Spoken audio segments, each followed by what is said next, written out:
everybody, welcome to the Season Butcher. Earlier this fall, I was fortunate enough that I shot a pretty nice buck with my bow up here in Wisconsin during the pre-rut. And today I'm going to show you how to bring that animal from field to table by making venison ring bologna. Now, any of the products that you see in our video today, you can find them at www.theseasonbutcher.com. When you go to our website, not only will you find this product, but you will find many products, and each product comes with step-by-step directions that can walk you through this whole entire process on how to bring your game from field to table. So, if you want to get more notifications, if you want to see more how-to videos, don't forget to hit that like and subscribe button. And now, let's get started on how to make some venison ring bologna. So now we're going to get started making our venison ring bologna. Now the first thing that you're going to need to do is get your meat prepped. So you're going to need 70% venison and 30% pork. Today we're going to use pork butt for our 30%. Now what I'm going to want you to do is cube your meat into 2-inch to 2-inch cubes. Also, when you cube your pork butt up and debone it, you're going to be looking for a fatty gland. There's going to be a gland in that pork butt that you're going to want to cut out. You're not going to want to grind that into your meat. So after you get that all cubed up into 2-inch by 2-inch pieces and ready for the grinder, we're going to move to the next step. The next step is the first grind. Now we're going to take them 2-inch by 2-inch cube pieces today, and we're actually going to mix that all in the same tub because we're just making one batch. If you're doing big batches, obviously you're going to weigh your meat out. But today we're going to put it all in the same tub. So our first grind is a 12.5 millimeter plate. So we're going to run all this meat through a 12.5 millimeter grinder plate. After you have it all ran through and your first grind is all done, now that we're done with step 1, we're going to move to step 2, mixing the seasoning. Now the first thing that I do to get ready to mix the seasoning is every packet of ring bologna comes with pink cure. Now I want you to read the directions on the package and it'll tell you how many cups of water goes into your batch. You're going to take that pink cure and you're going to mix it right into your water. And I use a whisk to help dissolve that pink cure right into your water. So when we go to mixing the seasonings, because I'm mixing this by hand without a mixer, so I'm going to mix this in. I'm going to take half the seasoning with half the water.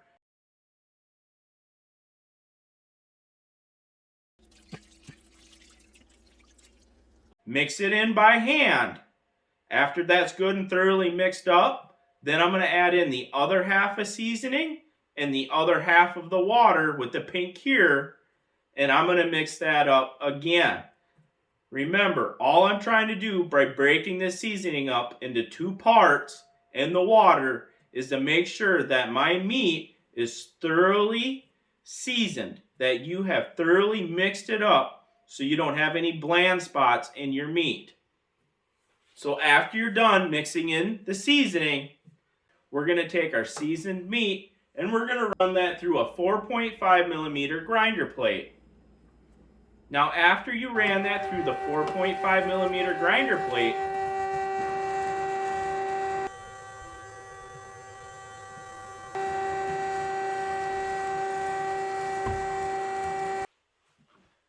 so now that we got done running all of our meat through the 4.5 millimeter grinder plate, this is our second grind. Now we're going to move on to stuffing.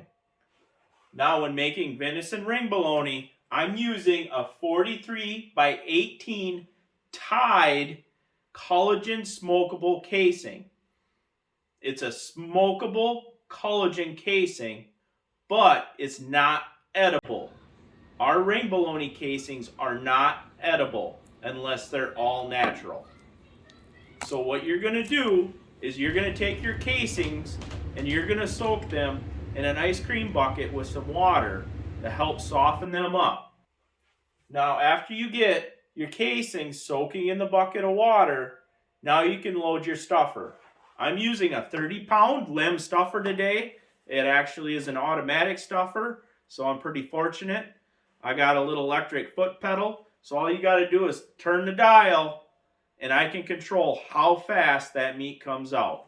Now, when you're putting meat into your stuffer, no matter the size of the batch, you're going to want to pack it in there so you don't have any air pockets, and it'll help out so you don't create any air bubbles while you're stuffing your ring bologna casings.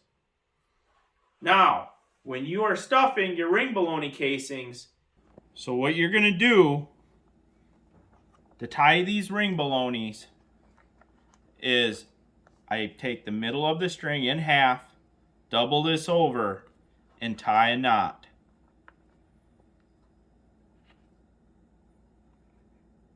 Just like that.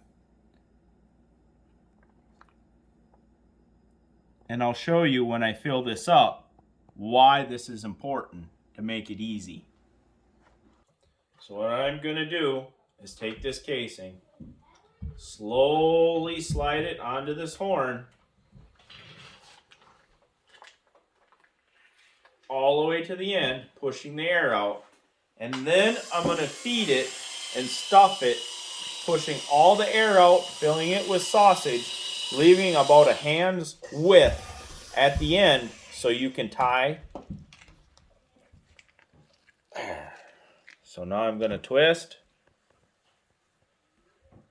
Take my nice little string, create my open loop, bring it through like we talked about. Now that's what they call a blooper.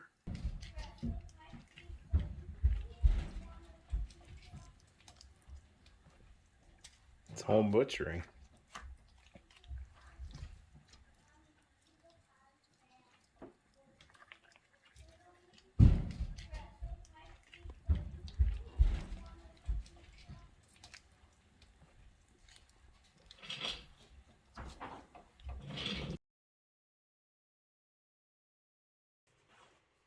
Now I'm going to set these in the fridge and leave them set overnight. And I'm going to smoke them the next day. The reason why I do that is it's kind of like mom's chicken noodle soup. You make it one day and it'll taste okay, but the second day it even tastes better.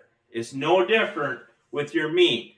You let that meat sit for one day in the fridge and it helps bring out the flavors of your seasoning into the meat. They actually marry together and it makes it a more flavorful product. So, now that I let that meat sit overnight, what I'm going to do is I'm going to smoke it. Now, I'm not going to cook it fully in the smoker. I'm only going to put it in the smoker for 3 hours at 150 degrees to give it a little bit of color and a little bit of flavor. After it smokes for about 3 hours, I'm going to pull them off. And I'm going to do a hot water bath to finish it. I find that by doing a hot water bath that my ring bologna seems to be a lot juicier and less dried out. So, with a hot water bath, I'm going to bring my water up to about 170 degrees. Now, I'm using a 16-quart stock pot, and I'm using a giant deep fryer turkey thermometer so I can tell what temp my water is. I'm not going to want my water to boil. I do not want to boil these ring bolognas. All I want to do is bring them up to temp above 155 degrees, but not too high. Lots of my ring bolognas, when I pull them out, are right around 160 to 170, somewhere in between there. It's going to take, when you drop these ring bolognas in that hot water, it's going to take about 20 to 25 minutes, depending on how big of a pot you got, for them ring bolognas to come up to temp. After they come up to temp, you're going to pull them out You're going to shower them again. I'm going to put them right in my sink. Shower them with cold faucet water to bring that temperature down below 130 degrees. Then all I'm going to do is set them out on racks and let them air dry for 2-3 hours. And then they're ready for packaging. Thanks for watching this video. Now, remember, everything that you just saw here in this video, you can find it at www.theseasonedbutcher.com. Also check us out on Instagram. And don't forget, taste the tradition.